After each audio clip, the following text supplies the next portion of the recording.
cash. I got a show today. It's all I'm trying to do.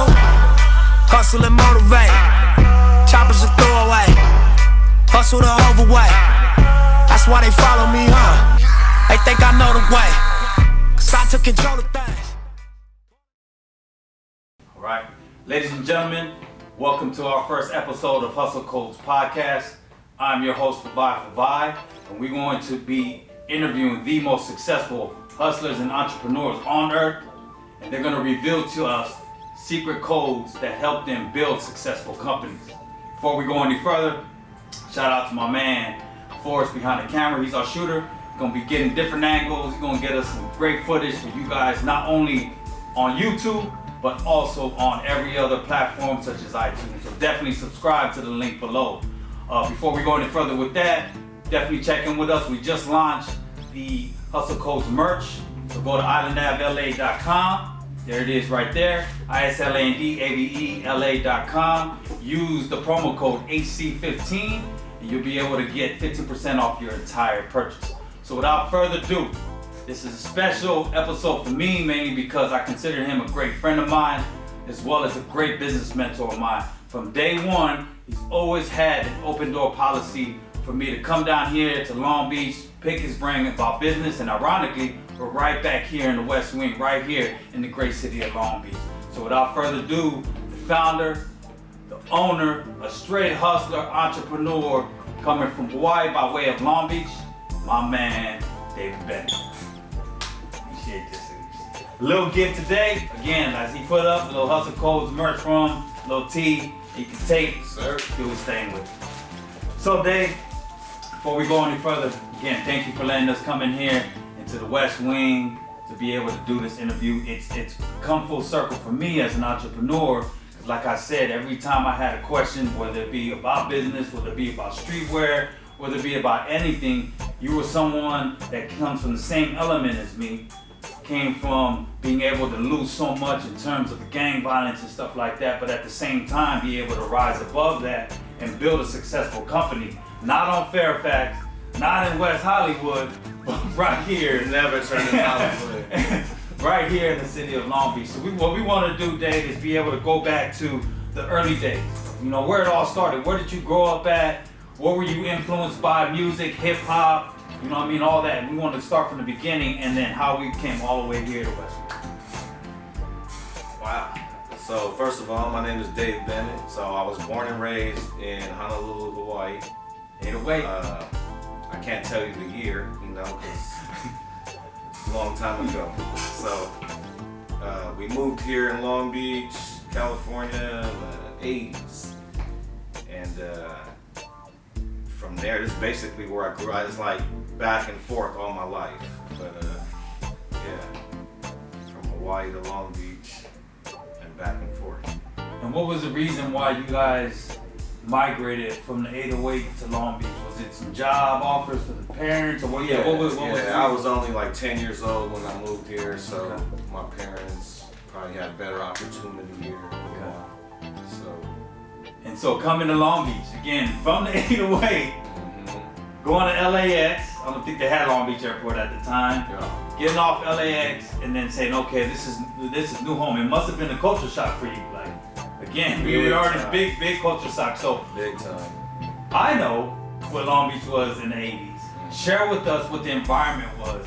You come here to Long Beach in the 80s, and what was that like? Obviously, again, culturally, people here in Long Beach did not look like people, just people-wise, in the 808. So what was Long Beach like in the 80s? So when I got here in the 80s, we resided in the west side of Long Beach. So I grew up on the west side. Went to John Muir Elementary School. First day of school, I went in shorts and slippers, you know, local slippers. They sent me home. You can't wear slippers to school here.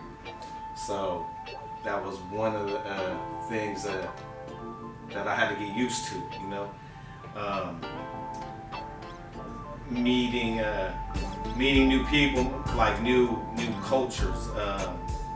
In Hawaii, you know, back then we didn't have too many black people that stay there. I mean, although we are dark, so I'm used to dark people.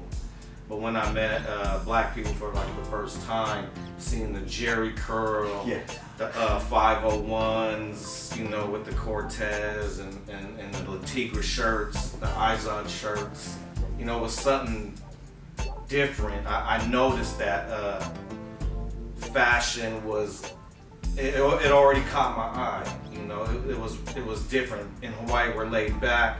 Over here, you know, we really care about our presence. You know, how, excuse me, we care about the style. You know, like I said, I got turned on to that. You know, I was really feeling that shit. Like, the creases for one, you know what I mean? How do you make your pants like that, you know? Stand on its own. Yeah, you know, just certain things, you know.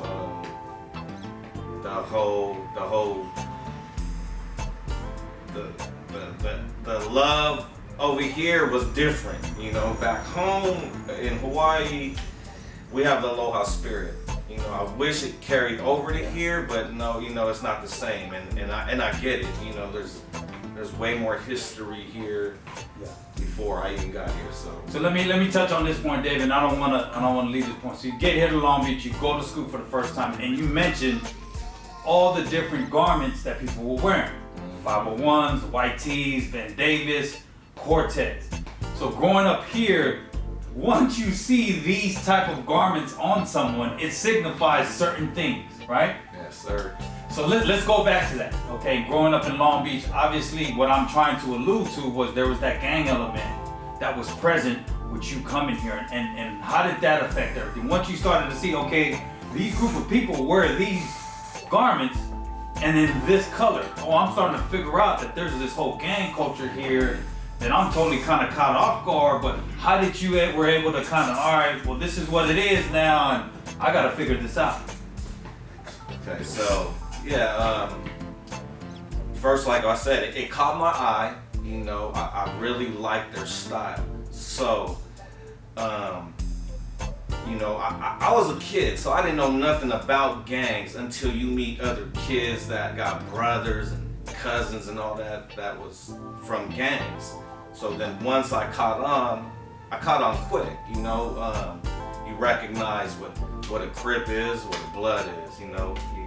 So having met these guys from these different gangs, obviously we can't leave out the essays that are within Long Beach as well, right? So you have these three different entities, so to speak. Let's use entities, right? There you go. Within this environment, and you're saying, all right, well, I just came from the 808.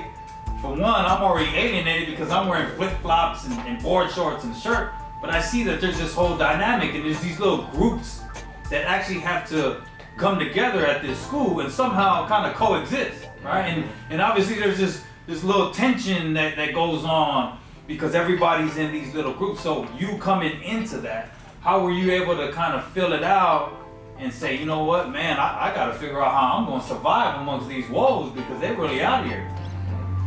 So I blended in by like playing sports. Got it. Basketball was the main thing. Got it. Kickball, you had yellow square, all yeah. that.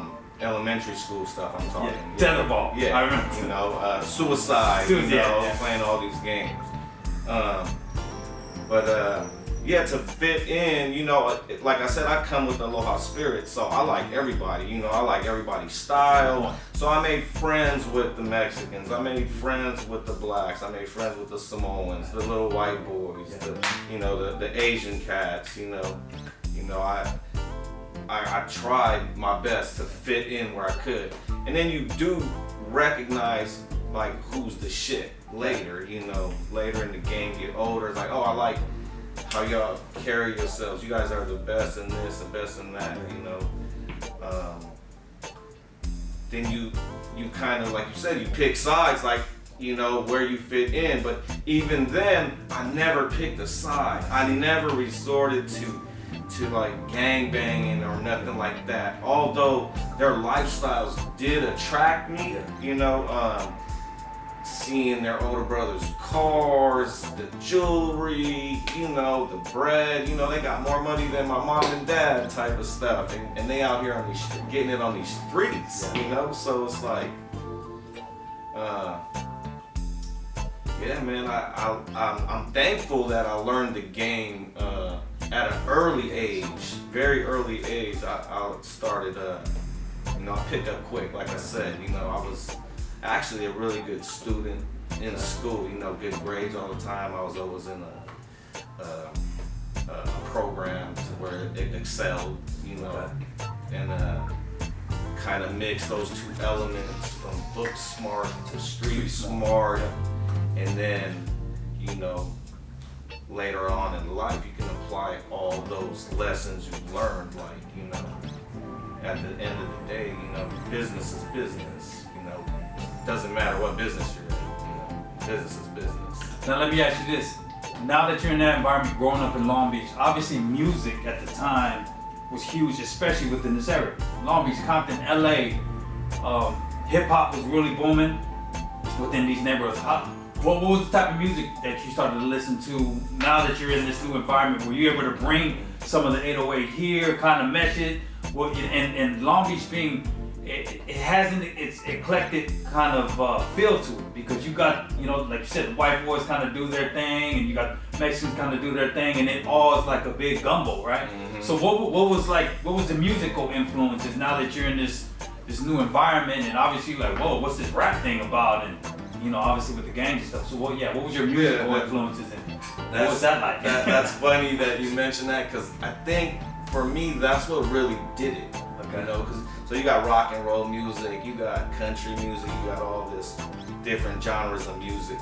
Coming to the mainland, we weren't used to that. You know, I grew up listening to Mighty 690, 1580 K-Day, and you know, these are AM stations. You know, for all you younger cats out there, I don't know if you know, you ever even tuned into AM stations. Yeah, those were the original music stations back in the days. And you know, of course, it was hip hop. You know, the beat, the whole feel of it was just. I went to that. I lost all roots of Hawaiian music, reggae, and all that. I left all that behind. Had I played that for my friends here, they probably would have laughed at me. Yeah. You know, and yeah, man, hip hop is really what did it. You know, it went from there to in our era, it was, you know, breakdancing came in, and you know, I used to breakdance. You know. So that was heavy at the time. Let me ask you this now.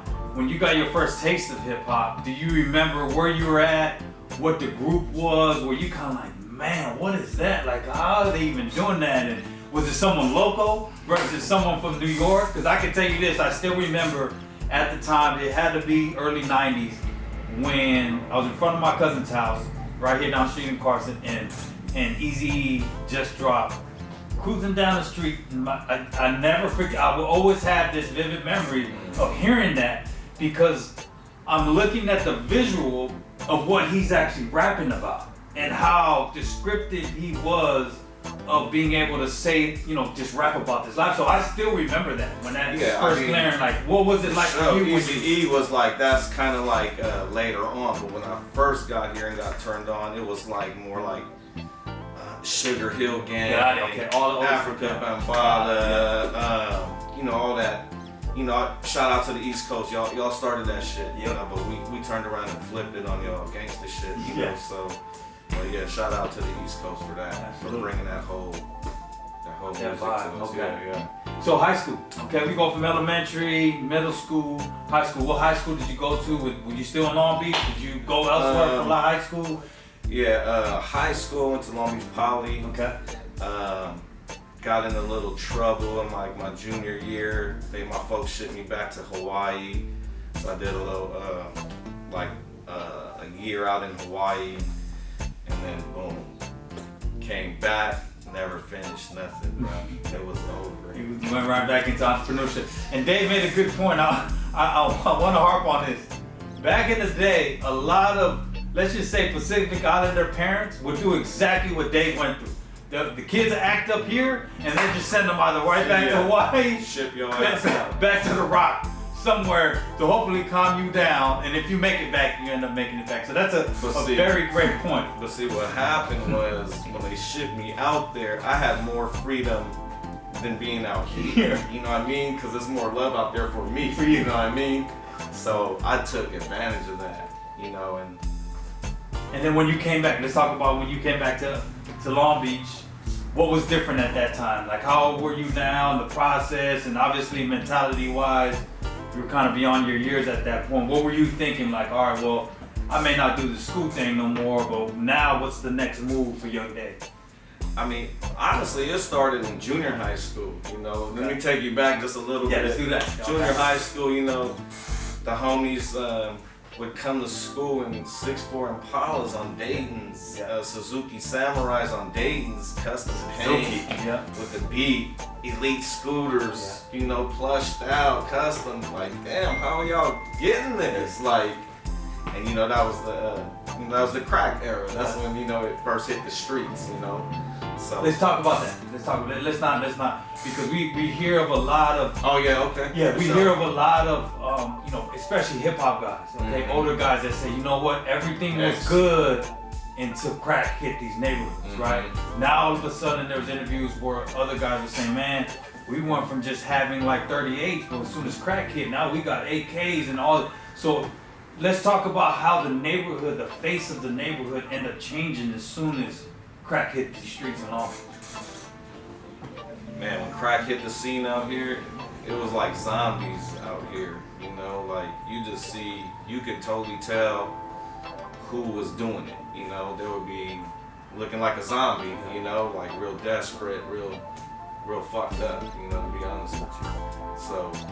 And how did that affect you in terms of, because some people say, you know what, because I saw that earlier on in my life, I'm like, I could never ever go that route, you know what I mean? Yeah. So yeah, how did that affect you, seeing that, wow, this community went from looking like this to now all of a sudden people just walking around aimlessly, desperate, doing things that they normally wouldn't do, you know what I mean? And obviously you probably know of some of the, you know, OG older cats that had a name, then all of a sudden got off of that stuff, and then, you know, all that respect just kind of went to the wayside. I mean, I've seen OG gangsters, you know, moms, dads, just throw their whole life away, you know, over that shit. You know, being a drug addict is like that. I knew that was not for me. You know, I seen them throw their whole life away. Like, you know, like I mentioned, OG, original gangster. Like, you would have never thought he would be that weak. Yeah. You feel me? Like, he's supposed to be strong, and he let that thing take him down, and all for what? You know, to regret it. You know, you're gonna learn your lesson the hard way. You know, so I'm glad I got to see that firsthand, and you know, smart enough not to go that route. You know? And it's not to neglect the fact that now, aside from what crack did, from a community standpoint, we lost a lot of family members and friends to them actually either drug dealing or whatnot, and going down that road, either doing life in prison or even going, you know, just passing away. So that's definitely a dynamic that a lot of the times we don't end up bringing up, and how it affected a lot of families in these communities, because you end up losing these fathers of these kids, right? Going off to Pelican Bay, all the different, you know, California state prisons, and I myself, and I'm sure Dave has written kites to a lot of family members that are in there, put money on their books, knowing that they'll never come back to Long Beach, knowing that they'll never come back to these areas, and that's that's a sad point that I want to be able to make, especially for young kids that are influenced by a lot of hip hop nowadays. That's, you know, the one thing that, you know, we don't end up talking about. You know what I mean? Of being able to put money on family members' books, knowing that they'll never come home. So, you know, I mean, I definitely want to, you know, touch on that point. Now, crack hit, junior high, you get sent back to Hawaii, you come back, what's life like now? That was the game changer. Okay. It's like, you know, I was like, I went out there, and the things we were doing out here was popping out there, just a different game. So, you know, I don't even, should I be saying stuff like that? Just okay. You can keep it, So, you know what I mean, vague, so to speak. Yeah. So, coming back out here from Hawaii, I realized how slow they were moving out there compared to what we were already doing over here. Like at that time, that part of my life, you know, I was a bad little motherfucker, man. I was stealing cars. I was a thief, you know what I mean? And I said to myself, you know, one day when I get money, I promise I will never steal again, bro. So now it's like, you could trust me with whatever now. It's like, it's not, you know, later on in life, you learn that, you know, a thief is the worst person to deal with. You know, you can't trust that motherfucker. You can't, you know, it's like, And let me ask you this, Dave. There are certain, you mentioned street smarts, right? And you mentioned being able to not only do well in class, but also have these street smarts, right?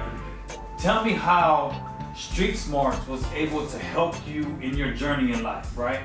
Because I believe that with the street smarts, you can really, if you're really keen to it and you know what you're doing, you can really pick up on certain things most people overlook.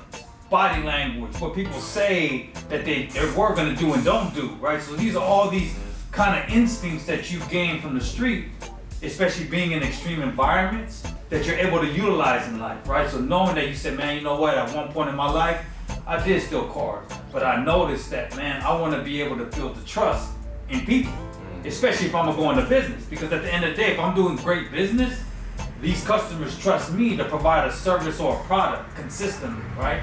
So, knowing that, what were your street smarts that you figured out? Like, man, you know what? I could be able to utilize this in business going forward. You know what I mean? well, I mean, number one, the streets don't play. Okay. You know, so you take your business very serious. You know, you try to be a man of your word as best as you can. So, other parts of the business, I mean, we're talking about street stuff here, is, you know, you can't really trust anybody, so you gotta build that trust. You know, you gotta build that trust, and you gotta, it's really has a lot to do with respect. You know what I mean? You respecting your business partner or who you doing business with, and they respect you the same, and that's what builds that trust. Yeah.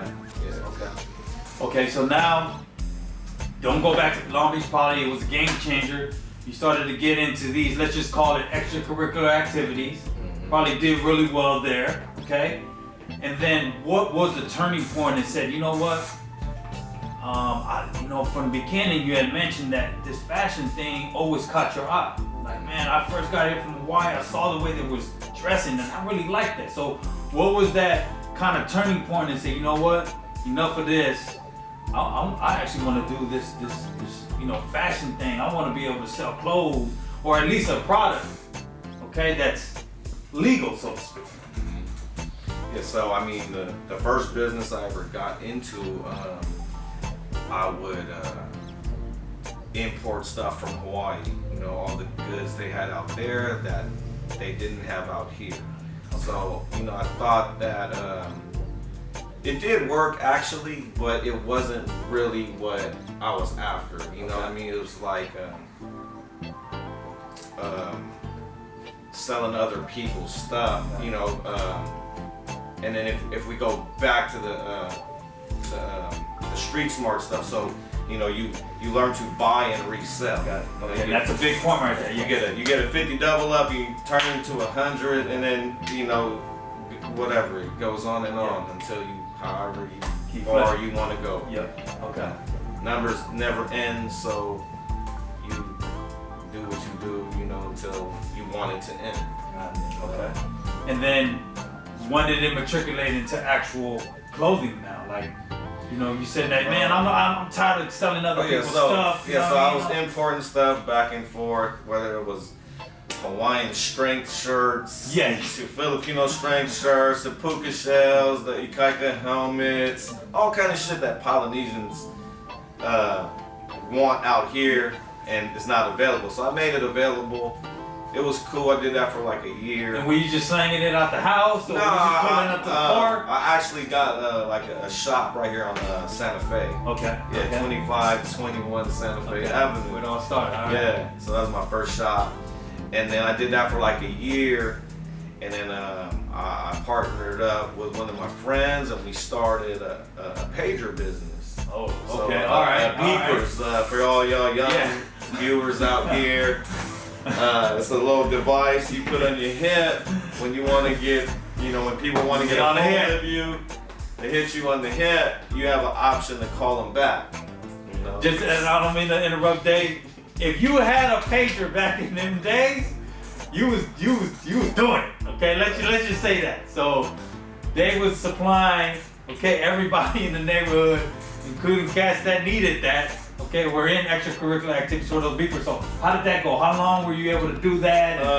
I did that as when it first came out till cell phones came into the game, and then we, merged into the cell phones. Okay. Yeah. Okay, so it was a lucrative business, so to speak, then, for a while at least. Yeah, it was very good. And what did you learn? Now, what did you learn? You got your shop. Okay, what did you learn from going from pagers to actual cell phones, right? And being able to pay your overhead, or the homies pulling up to the shop. What was that like? Like, what did you learn, in terms of business throughout that span of time? A lot of things I learned. It was customer service is going to be number one. You want to be as professional as you can, because you want people to trust you, or not even really so much trust you, but when they walk into your business, you want the customer to feel comfortable in spending their dough with you, And what was it like operating a business for the first time in this type of environment now, where you have these different gangs that may end up coming into your shop to get the same pager? Like, how were you able to kind of deal with that dynamic, knowing that if you opened it up anywhere else, you wouldn't have that dynamic, right? Somewhere in Orange County, whatever. But knowing that you have your pagers and it's in high demand, and knowing that these groups of people may come into your place of business, how were you able to operate in something like that, in an environment?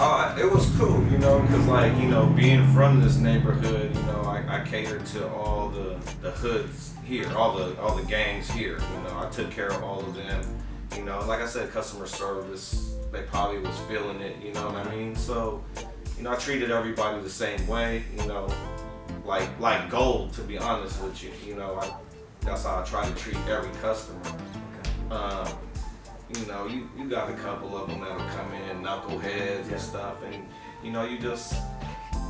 to me, I just outclass them. It's like, I'm gonna kill you with kindness. You can talk all that gang shit you want. I'm gonna flip some positive shit on you and try to, lighten them up a little. Hey, homie, you don't gotta be so hard in here. You know what I mean? It's cool. I know you since elementary, so I know who you really are. That's a good point, and hopefully Dave saves that for the end part when we reveal some of the secret codes that help him get to where he's at. Okay, so now we went from pagers to cell phones. Now, when did apparel come into play? You starting to get a little groove on how to sell product and stuff? I did cell phones for like 10 years, yo. I mean, I was a slave to AT&T, to Singular, to T-Mobile, Verizon, I didn't like the business. I didn't love the business. I didn't like putting on a suit and a tie and going to these meetings and, dealing with all these corporations like that. It wasn't me. First of all, I was way too young still, going in here dealing with 40 and 50-year-olds now, and I'm like 20-something, So the clothing part came into play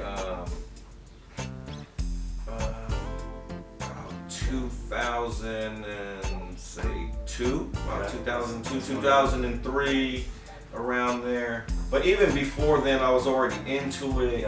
My buddy Dennis, shout out to Dennis from Crooks and Castles. He showed me like shit like a long time ago, because he was always a fashionable guy himself. He would always have like bright colored shoes on. You know, he was just kind of different, you know. And I fucked with his swag, you know. He showed me like Bathing 8 before any of y'all even knew about that shit. Dennis was already studying this dude, you know. So he turned me on to him.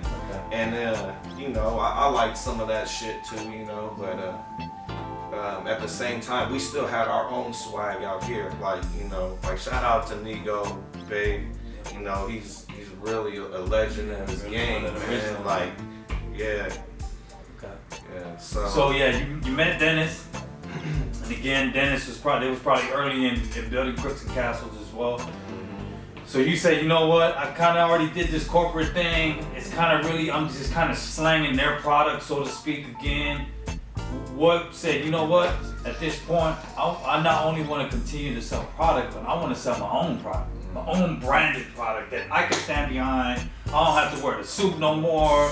It's stuff that I want to wear that I can actually sell. Yeah, it eventually led to that, but at the same time, when we were a cell phone shop, I said, you know what? Let me try to sell some T-shirts in here. Yeah, okay. There we So go. that's where it came into play. So I basically redesigned this wall right here. It was all different, and I put some racks up, some shelves up, and we started selling clothes, Crooks and Castles to be exact. Okay. So we started off with that, and I couldn't believe that people in the hood would pay $30-$40 for a T-shirt. You know, I was like dumbfounded, like, wow, this shit is really the shit. Like, so, you know, I made my decision after, say, about a month of selling T-shirts in here, and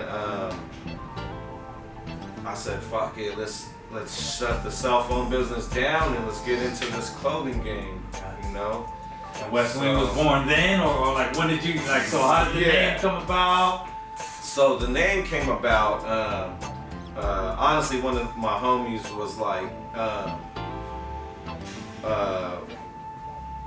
he mentioned it to me, not knowing I would use that one day as a name. Like, he mentioned it, that just the term West Wing to me one time,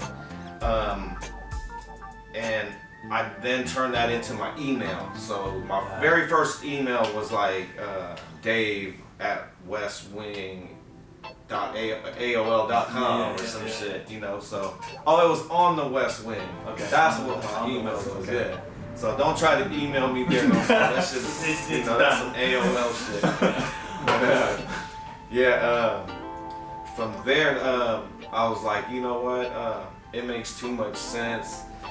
We're on the west side of Long Beach, but yet I didn't want to limit myself just to the West Siders. You know, of course I got love for the East Side. I got love for the North, downtown, you know.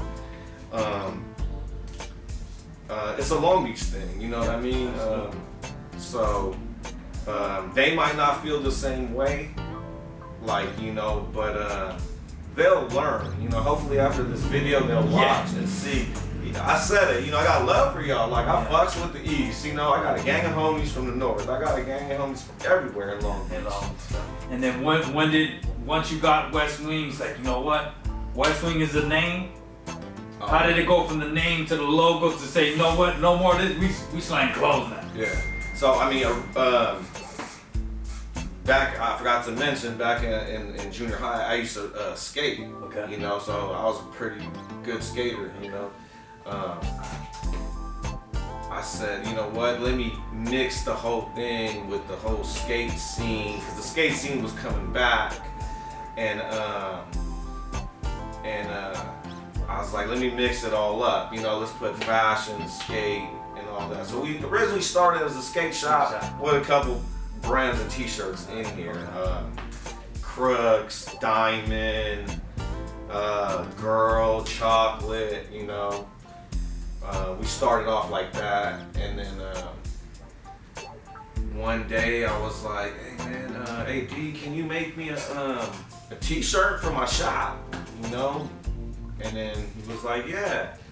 I I'm gonna make you a logo and everything, you know. So I was like, cool. When he says D, you mean Dennis now. Okay? Yeah, one of the Dennis. legends Yeah. of Crooks and Castles. Yeah. Okay, legend of streetwear. I only fucks with the top notch Top niggas, dog. man. You know, I try my best to, you know what I mean? But so I went to his office, and on my way to his office, you know, I seen a Maybach. And I thought it was his, you know, because he was on the come up at that time. So I thought he really copped a Maybach, and I was like, are you kidding me, bruh? And then he was like, nah, that ain't mine. But, you know, he had an S-Class, though, Hey. you know, so shit, he was That's a bossing hood, up. that's a hood Maybach right there. So, you know, as soon as I mentioned Maybach to him, he basically flipped it. As you can see, I don't know if you can see it right there, but he basically flipped it. You know, we took $1 million logo and made it ours. You know, from there it went from one T-shirt to hey D, can you make me another T-shirt? And then from there, I mean, it went from one T-shirt to 100 T-shirts. You know, in a matter of time. And then now, you got the spot, you're slanging all these other brands. Now we got West Wing in it, right? Yeah. So we got the skate team going. And just to go back on that, and Dave knows this, is that a lot of the, earlier on, the basic model for a lot of the streetwear brands is they would get a storefront. It's, you know, sell skateboards and trucks and stuff, as well as house other brands. So that was like the basic model that a lot of guys were doing. And then eventually, they were being able to parlay that into a house brand, and that's what Dave did, building West Wing. So now, once you got all that going, you're starting to see, okay, well, we're not only selling Diamond and Crooks, and they're hot, but the Wing is really cracking right now. When did you say, you know what? I'm just gonna sell Wing at this point. West Wing, and you know, I mean, I won't even do the other brands because I want to build my own thing. Yeah. So I mean, we just, I think after like, I'll say about 1.5 years in doing it. We noticed that our stuff was outselling the other brands that was in the store. But even then, I didn't even consider ourselves as a brand. That was just more like, oh, those are shop shirts. They're actually only $25. These guys' shirts is 30 and 40. And you know, I would even lower it for people. You know what I mean? Hood discounts. If they ask, I give it to them. You know what I mean? I appreciate the support. So you know, I'm gonna show love. And you know, we started out selling everybody, and it just made more sense to me because the profit margin was fatter for me. You know. Now let's go back to that. They just mentioned a key term in business in terms of profit margin. Now, you mentioned that you had Diamond. You mentioned that you had Crooks. Normally, what it is that you become a vendor for these guys, right? And you're able to purchase product from these guys, either on consignment or whatever, if you have a relationship. Can you mention to the viewers exactly, was it more of like, oh, I have the relationships with Nicky Diamond and Dennis, and they were able to just front me product, or how did that, you know, actually work to where you were able to get their product and be able to sell it into your actual store? So, as far as the product goes, it was kind of like, I would just put in my own money at first. Okay. You know, so I put in my own money, and then from there, I seen how their company worked. So, you know, of course, I want to use my credit card, you know, and get put on consignment. You know what I mean? So, consignment meaning, you know, they would give me product, and then they would give me like a net 30, like 30 days to sell it. Whatever you don't sell, either you could return it, or I could just pay for it out of my own money, knowing I'm gonna flip it. Yeah, so That's a very good point, especially to you, those viewers, again, especially young entrepreneurs that are coming up. And whether you're selling streetwear or whether you're selling any product, that's a profit margin and consignment. Now let's go back to profit margin now. Now that you're saying, you know what, the Wing is cracking, I want to sell my own product. Explain why it was better for you to do your own product, you know, sell West Wing product other than, you know, the other one. So profit margin is gonna be, it's simple. You buy something for $1, and then you might have, let's say you cap it at $10. So $10 will be the maximum price. If you give somebody a discount, and it goes to, let's say, 50% off, now your profit margin just went from $9 to $4, you know, because you sold it to them for $5. Yeah. Basic math. concept, basic math, but it's definitely a concept that if you're gonna go into business, you have at any level, whether it be finance, real estate, or even streetwear, you gotta know that. You gotta know your actual margins. Okay, so now we got the shop. Did you move here now? Did you go from there to here, or you always? Okay, yeah. So when did you make the move to actually come here? So I started over there. The first shop was like 1995, and then I moved here in the year 2000. Okay. So we've been in this location almost 20 years, 20 years. 19 years. So again, that's David literally went against all odds. Normally, I believe most businesses close within the first 5 years. What 50% of them close within the first 5 years. He's going on year 19, so that's definitely a commendable accomplishment. So having moved here, been here for 19 years, obviously you started here. Now we have the next space and now even the third space, right? Yeah. Before we even do that, Dave, we talked off camera about how the hell do we even get into a space, okay?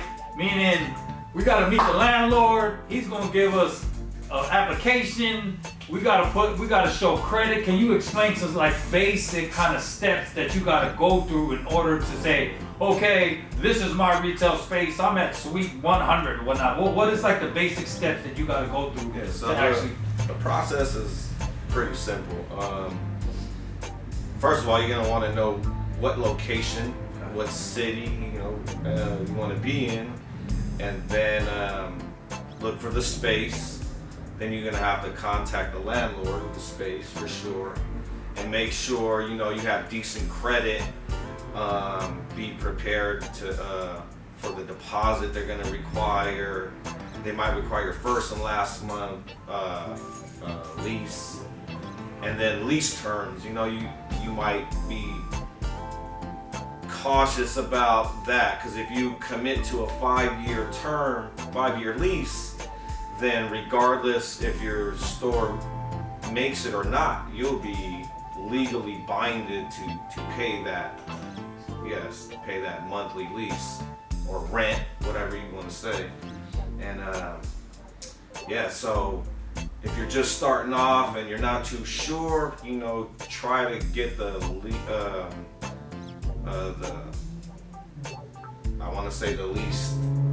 possible time on your lease. So the reason why this is instrumental is I actually personally had this conversation with Dave.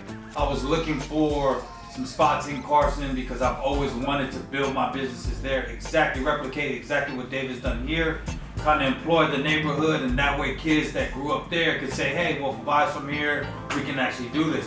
I literally came here to West Wing, met with Dave, and he told me, gave me some great advice. Okay, so what's the square footage? How much are they offering? Gave me some great advice. So make sure, again, you when you listen in and you go to that location, contact the landlord, you're gonna have to figure out square footage, how many dollars per square foot of what they actually equate that to. Google it, and then make sure that if you're gonna take on this investment that Dave and I spoke about right off camera, is that's just to get into the actual space. Now, if you want to build out, meaning now we got to get in there and figure out the plumbing and the flooring and all these fancy racks, that's a whole nother investment that doesn't come along with just getting into the building, because you can probably get into the building, but it's just going to be an empty space. So now you have to build it out. And I think, Dave, if you can kind of harp on that, what was it like once you got into the lease of how much you actually had to invest in to actually do the build out? Oh wow, my build out. Well, you can't see the whole shop right now, but if you've seen it, there's it's totally custom from the floor to the ceiling. I had a different vision, and I guess you could say normal people that would just hang up a rack and hang some shirts on there, and I wanted to create a space like boutiques that I would see, like say in Beverly Hills, Fairfax. I kind of blended all that and made it fit here. And honestly, I just wanted to give these people like something they're not used to seeing. Like they come in and it's like, here's all my money, man. You know, I like the build out. I like I like the whole feel. Like, you know, so many times people come in here and say, man, this store doesn't even belong here. Yeah. And I just laugh at them and it's like, you know what?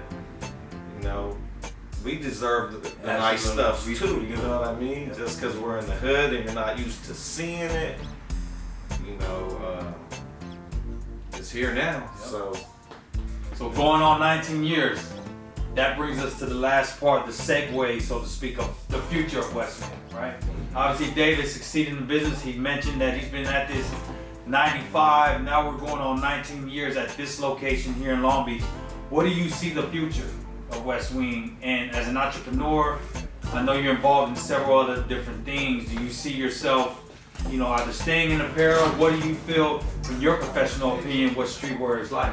Where do you think streetwear is going? You know what I mean? Have it being, you know, kind of watered down at this point? Everybody wakes up every day and starts a brand, right? So where do you see not only the future of West Wing, but where do you see the future of actual streetwear going?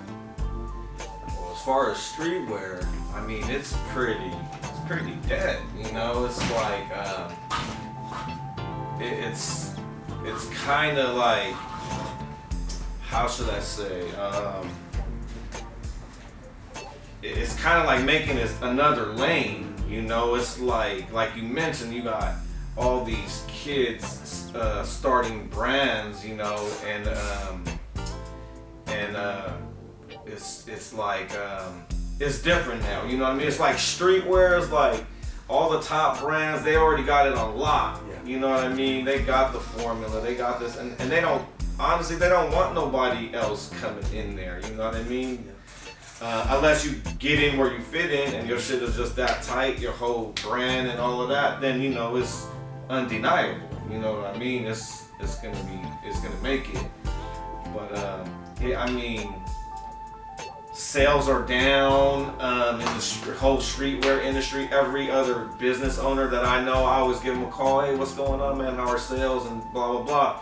And it's like, honestly, it's like 50%. That's what I'm hearing. 50% down. 50. Even all the big companies, you know, more than 50%. Some taking 90% L's right now. You know, they coming out the pocket, paying 20 racks a month for their storefront, and they only made 2 racks. So you know, streetwear is that market is messed up, man. It's like I said, it's like almost swerving to a whole nother direction right now, you know. And then what do you think, okay, knowing that, what do you think the future of West Wing, and how do you want to continue to stay in that lane, and you know, what do you, well, yeah, what's your, first of all, man, with the whole West Wing brand, you know, I'm just thankful that people fucks with my brand, you know what I mean? This little W right here means a lot to people, you know. It's touching families, and it's touching, it's actually making like our customers become family almost, you know. It's like that's how close, over the years of growing with the brand, that's what it becomes, like, you know, as close as like a family. But as far as West Wing, you know, I just, like I said, I'm thankful that people are like more and more, they're recognizing the brand. You know, we're broadening our horizons. You know, it's like it's touching other countries. You know, that shit humbles me, bro. It's like, damn. It's like I see my shit get like an advertisement in Japan. It's like, damn. You know, can I get some of that money? How did that happen? Like, you know. Shout out to J Bud, and you know, and all the artists out there that help my brand grow to make people recognize it. You know. Do you see? Okay, so knowing that global support, knowing where streetwear is going, if a big retailer came in and said, hey, are you Dave? Well, you know, we've seen like a lot of kids over here wearing your stuff. You got a nice little buzz. we want to try you out at, some of our location. When I say bigger retailers, Zoomies, Tilly's, PacSun, a lot of these bigger kind of block chains, do you see yourself saying, you know what, I could do a deal with these guys if the money is right? Do you want to go that route, or you want to say, nah, you know what, I want to keep it exclusive. I want to keep it to where you can only come to Long Beach to get it, because there's benefits of both. Yeah. You know what I mean? Yeah, So we've had deals like that, in the past, and I always turn them down because, like you said, we want to keep this brand exclusive. You can only get this product here or online. Okay. So that makes it just as big as valuable. Anybody. Absolutely. Tilly's, PacSun, and all these brands. The internet is worldwide, so I feel I'm just as big as them. Maybe not money-wise and all of that, but it's just now up to me to get it to that level. Do I want it at that level? Yeah, sure, anybody would want it to be big, but along comes big responsibilities. Now more money, more problems. I'm actually really comfortable where I'm at right now. I'm content. If this was it and that's all I would get, I'd be happy with it. But that ain't me. I'm gonna strive for more. I'm gonna make it better. I'm gonna try to improve. I got little homies around me all the time that's making sure my game is up to par. They keeping me on my toes. I'll be down and out sometimes, and the little homies come through and just pick me right back up. Like, I can't let these little niggas down, So I gotta wear this fake smile and just learn to shake it off and keep pushing. And that's part of where the streets taught me, to deal with a lot of bullshit and keep pushing through. You know what I mean? Because there's no such thing as a smooth ride in business. It's like this. 1 minute you're up and you think you the shit, and that's the problem. You think you the shit, you got all this money, and now you start not caring about the game. You gotta really put your heart and soul into this shit. And it's like, once you disrespect it, it'll humble you. It'll humble you. Just ask anybody that's taken big L's, and wish, can I rewind time and let me go back? Okay, no, that's just done. In this game, you get one chance, and sad to say that,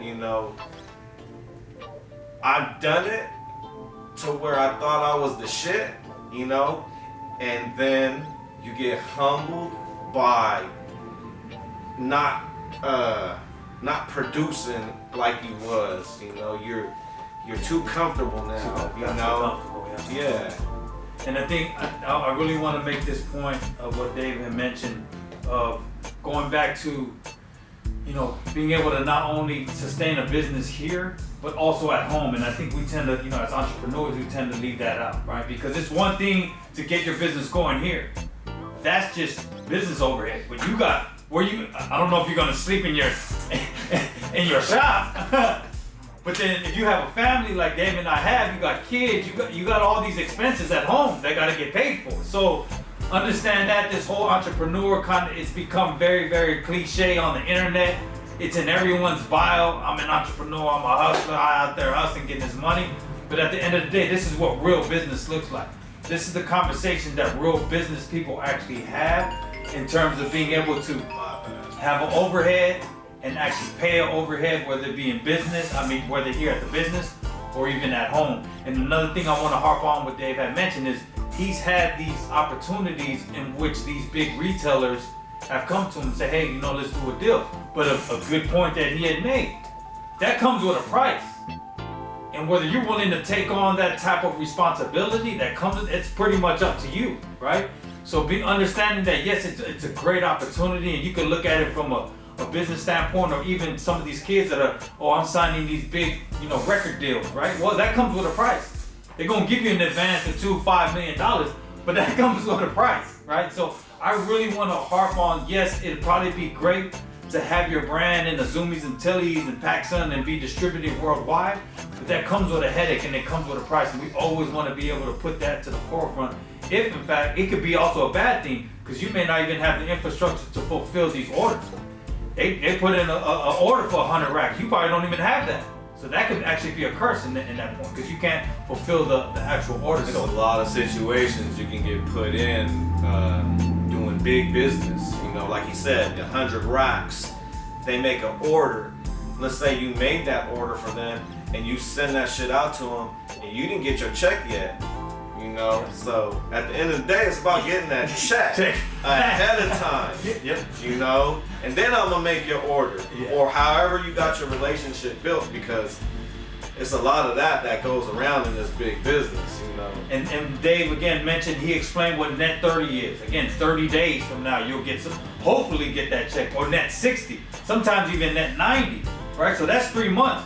How are you gonna eat for 3 months? How is your family gonna eat for 3 months? If in fact that's the way the deal is structured. So being able to understand what the terms of this, although it looks great on the internet that your brand is flying off the racks on these different distributors, but at the end of the day, you're gonna have to put up this money. So, okay, we come to what I say is the best part of the show. Again, we want to thank Dave for inviting us here to the West Wing on the west side of Long Beach, man, and being able to share with us those jewels. And again, hopefully you not only follow what we're going on with the Hustle Coach podcast, but when you come to California, as Dave did years ago from Hawaii, you come here to the great city of Long Beach, visit Dave. Great bread with a great entrepreneur, a great person that's actually putting out great product in this community. He could have done it anywhere, okay? But he actually built it right here in Long Beach. So make sure that you come here and visit. We want to conclude with this. The best part of the show is that we ask our hustlers / entrepreneurs that are successful in business at least 2 to 3 codes, secret hustle codes that they live by to this day that help them build their actual business. Okay, so we want to turn it over to Dave. He can reveal some of those secret codes that you too can actually implement into your business life. Take it away, Dave. So, I guess my number 1 code would probably be customer service. Meaning how you treat your customers. You know, you want to treat them like gold, because you're nothing without your customer.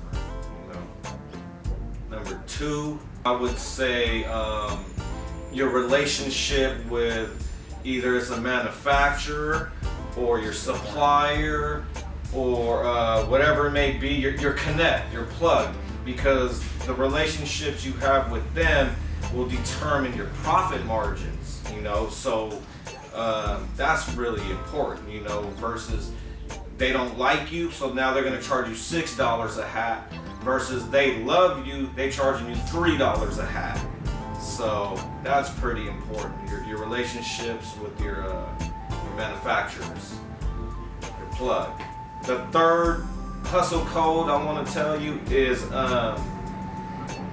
like Snoop said, you know, the game is to be sold, not told. You know, you don't just tell anybody your business and how you make your money and stuff. You know, you don't just throw your wallet on the floor and let everybody help themselves to it. You know, connections, you know, is like stuff it's hard to find. You know what I mean? So, you know, like I said, the game is to be sold, not told.